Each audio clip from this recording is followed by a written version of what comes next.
C'est tout simplement une invention géniale. Qui aurait pensé qu'en brûlant et en modifiant une pale de ventilateur usagée, on pourrait facilement fabriquer un ventilateur magique qui ne nécessite ni huile ni électricité?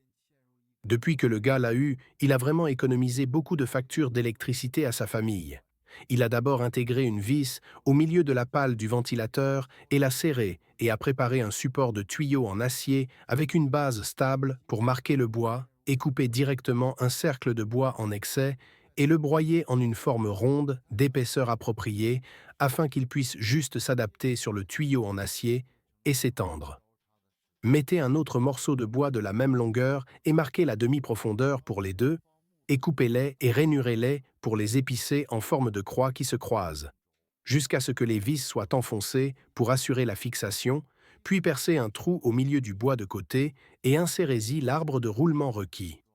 Après l'avoir serré des deux côtés à l'aide de vis, vous pouvez insérer le cadre transversal préparé, puis installer le joint d'écrou de vis de pale de ventilateur, l'insérer dans l'arbre de roulement et le serrer fermement. Tout d'abord, ajustez l'étanchéité et la pertinence globale, puis installez un joint en bois avec une poignée rotative pratique, puis ajoutez un petit bois carré à chacun d'eux. Faites attention aux détails spécifiques de chaque étape de l'opération du garçon.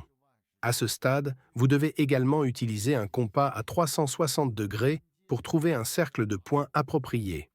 Tout est prêt.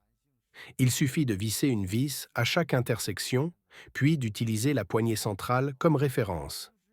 Installez 3 élastiques et vous obtenez un ventilateur sans électricité parfaitement conçu. En utilisation normale, il suffit de le secouer avec la main.